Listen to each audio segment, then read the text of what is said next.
But আমি মডেলের এখানে কি স্যার মডেলটাও এফেক্ট হয়, মানে মডেলের প্যারামিটারস গুলো কি ফ্রিজ হয়ে যায় অ্যাকচুয়াল মডেলের প্যারামিটারসটা? লোরা করলে হ্যাঁ স্যার। লোরা করলে এক্স্যাক্টলি কি হয় এটা তো স্যার আমি তো পেপারটা যতদূর পড়ছি অতদূর জানি। মানে পেপারটা যেটা হয় সেটা হলো যে আপনি বাকি সব কয়টা ফ্রোজেন হয়, শুধু লো র্যাঙ্ক ডিকম্পোজিশন গুলি ট্রেন। হ্যাঁ, এটা হলো লোরা করলে। কেন না আমরা বড় মডেলটা পুরোটা ট্রেন করতে চাই না, তো তারপর লো র্যাঙ্ক ডিকম্পোজিশন গুলিকে পরে আবার ইন্টিগ্রেট করা যায় পুরা ইসের সাথে, যেন আপনার মানে ইনফারেন্সের সময় এক্সট্রা ওয়েটস না থাকে। কিন্তু মানে আপনার পার্টিকুলার এপিআই ইমপ্লিমেন্টেশনে কি হচ্ছে ওটা তো আমি জানি না। মানে স্যার আমি যদি এখন লরা মডেলটাকে যদি ট্রেন করাই, পরে তো স্যার আমার মনে করেন যদি অ্যাকচুয়াল মানে মডেলটাকে নিয়ে নিয়ে আসা লাগে, তাহলে তো আমার মার্চ করা লাগবে না আবার ওয়েটস গুলি, লরার ওয়েটস গুলি আর বেস মডেলের ওয়েটস গুলি মার্চ করে আবার আনলোড করা লাগবে না? মানে আমি বুঝি না লোরা ওয়েটস গুলি। So we may be talking about two different things. LoRA টেকনিকটায় যখন আপনি ফাইন টিউন করতেছেন, তখন অরিজিনাল ওয়েট ম্যাট্রিক্স গুলি ফ্রোজেন থাকে, নতুন কিছু ডিকম্পোজিশন ম্যাট্রিক্স তৈরি। ম্যাট্রিক্স ডিকম্পোজিশন কি জিনিস সেটা কি জানেন? 1 to 5 থেকে। স্যার মানে কয়েকটা মানে ট্রেনিং প্যারামিটার গুলি বাদ হয়ে যায়।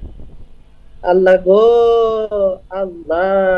এটাই তো স্যার ম্যাট্রিক্স দেখছি। ডিকম্পোজিশন যখন হয় তখন হলো আপনি একটা হায়ার হায়ার আপনার একটা বড় ম্যাট্রিক্স আছে, এটাকে আপনি ডিকম্পোজ করে দুইটা ছোট ম্যাট্রিক্সে করতে পারেন, so that the output is of equivalent size, so you reduce the number of parameters.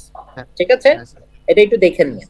কারণ লোরা যখন করেন তখন অরিজিনাল ম্যাট্রিক্স গুলি ফ্রোজেন হয়ে কিছু ডিকম্পোজিশনের পাথওয়েজ তৈরি হয়, কিন্তু পরে ওই ডিকম্পোজিশনটা আর অরিজিনাল ম্যাট্রিক্স গুলিকে আপনি সিম্পলি অ্যাডিশন করে একটা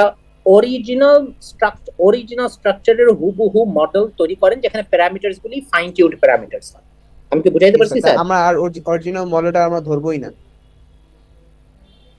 মানে অরিজিনাল মডেলটা মানে অরিজিনাল বলতে কি বুঝান? স্ট্রাকচার বুঝান না তার প্যারামিটারাইজেশন? মানে অ্যাকচুয়াল যেটা প্যারামিটার ছিল, মানে মানে আমার মানে উইদাউট লরা যেটা ইউজ করছে অ্যাকচুয়ালি যেটা ছিল first এ। হ্যাঁ, তো ওইটা তো আপনার বেস মডেলটা। আর লোরা দিয়ে ফাইন টিউন করাটা হলো কি আপনার ফাইন টিউন ভার্সনটা, ওইটার ডিফারেন্সটা আপনাকে নিতে হবে প্রক্সি টিউনিং এর জন্য। ও মানে জাস্ট আমি সেই সময় জাস্ট লরারটাই নিব, প্রক্সিডেন্টের সময় জাস্ট লরারটাই নিব, আমার মানে বেসটা আপনার তো প্রক্সি টিউনিং এ প্যারামিটারস এর কোনো প্রশ্নই নাই। আপনার প্রক্সি টিউনিং এ তো শুধু সফটম্যাক্স নিয়ে আপনি চিন্তিত, কাজে আপনি প্যারামিটার গুলি মার্জ করার কোনো প্রশ্নই উঠে না।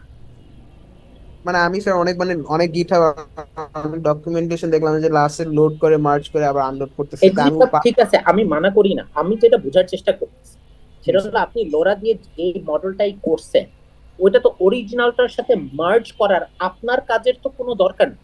হ্যাঁ স্যার। আপনার কাছে লোরা দিয়ে মডেলটা ট্রেন করছেন, ওইটা সফটম্যাক্স ওটা লজিক ভ্যালু নিবেন, অরিজিনাল মডেলটা দিয়ে লজিক ভ্যালু নিবেন, মাঝখানে প্যারামিটার গুলি মার্জ টার্জ করা তো কোনো কাম আপনার নাই।